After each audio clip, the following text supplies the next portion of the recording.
کیا وضو کے درمیان بات کر سکتے ہیں یا نہیں؟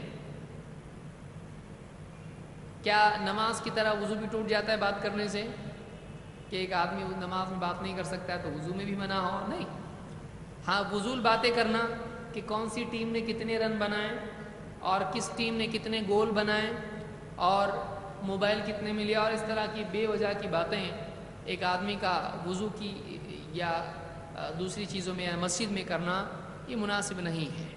بلکہ ایک آدمی کو چاہیے کہ جب وضو کر رہا ہے تو اس کے ذہن میں بات چل رہی ہو کہ میرے گناہ تمام اعضاء کے ساتھ کیا ہو رہے ہیں، جھڑ رہے ہیں، اور اللہ تعالیٰ سے اپنے باطن کی صفائی بھی ایک آدمی کا دل مانگ رہا ہو، اس کے وضو کے وقت میں اس کو اللہ سے رغبت ہو، امید ہو مغفرت کی، اور وہ صحیح ڈھنگ سے دھیان دے کے وضو کرے.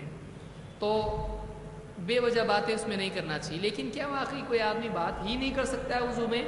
تو ایسا نہیں ہے، بلکہ کوئی آدمی بقدر حاجت بات کر سکتا ہے. ایک آدمی بقدر ضرورت بات کر سکتا ہے، کوئی مسئلہ اس میں نہیں ہے.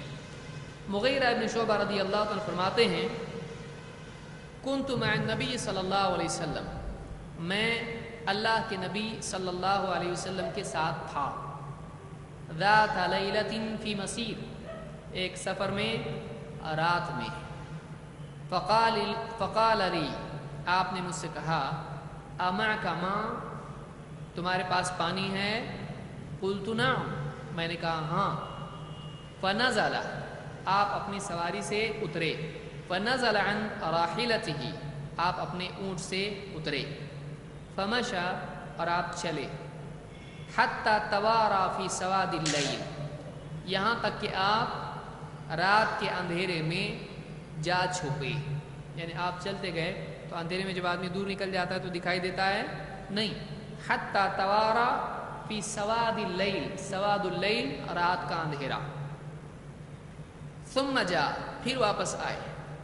فافرغت علیہ من الاداوة فغسل وجهه، اور میں نے آپ کے لیے پانی انڈیلا. اداوہ پانی کا برتن، مشکیزہ وغیرہ جو بھی برتن ہوتا ہے اس میں پانی رکھتے ہیں، تھیلی جیسی ہوتی ہے. فغسل وجهه، تو آپ نے اپنا چہرہ دھویا.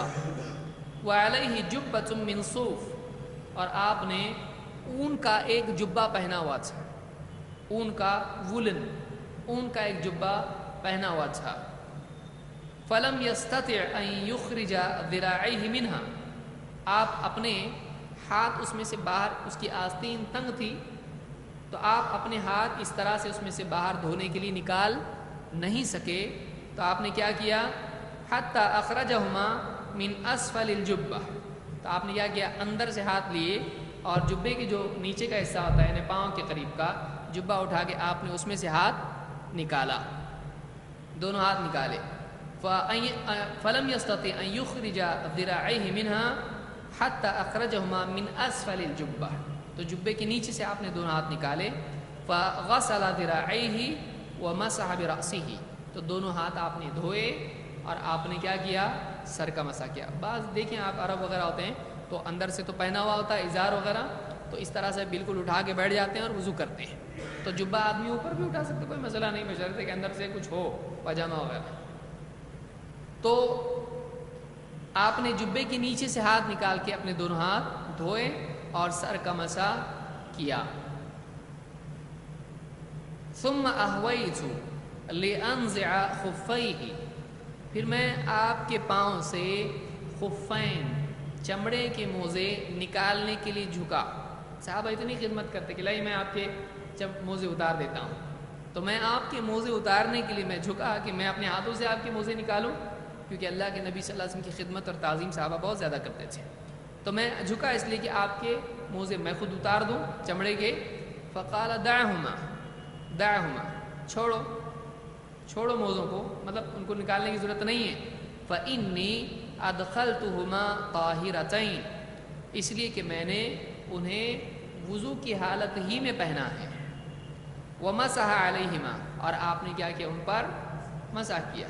اس کو امام البخاری اور مسلم دونوں نے روایت کیا ہے اور الفاظ مسلم کے ہیں. کیا کیا بات معلوم پڑی اس سے؟ نمبر 1،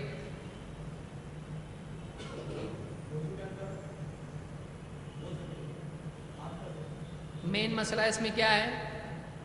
وضو میں کیسے معلوم پڑا آپ کو اس میں وضو میں بات کر سکتے ہیں؟ تو ہو سکتا ہے وضو کے بعد میں ہو، اگر کوئی کہے تو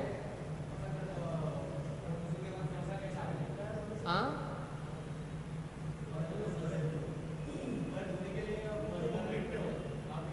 وضو مکمل نہیں ہوا ہے، ابھی پاؤں پر مسح باقی ہے، تو یہ دوران وضو گفتگو ہو رہی. کیا کہا آپ نے؟ دعہما، چھوڑو موزوں کو چھوڑو، اس لیے کہ میں نے انہیں وضو کی حالت میں پہنا ہے، تو ان کو نکال کے پاؤں دھونے کی ضرورت ہے نہیں، بلکہ ان پر مسح کافی ہے. تو آپ نے یہ جو کلام کیا دوران وضو کیا یا وضو کے خاتمے پر کیا؟ دوران وضو. تو معلوم ہوا کہ دوران وضو اگر ضروری کوئی بات بولنا ہے تو کر سکتے ہیں کہ نہیں؟ کر سکتے ہیں، لیکن بے وجہ ادھر ادھر کی دنیا بھر کی باتیں نہیں کرنا چاہیے. وہ تو سمجھنے کی چیزیں وضو کے پہلے اور بعد میں بھی غیر ضروری باتیں تو کبھی بھی نہیں کرنا چاہیے.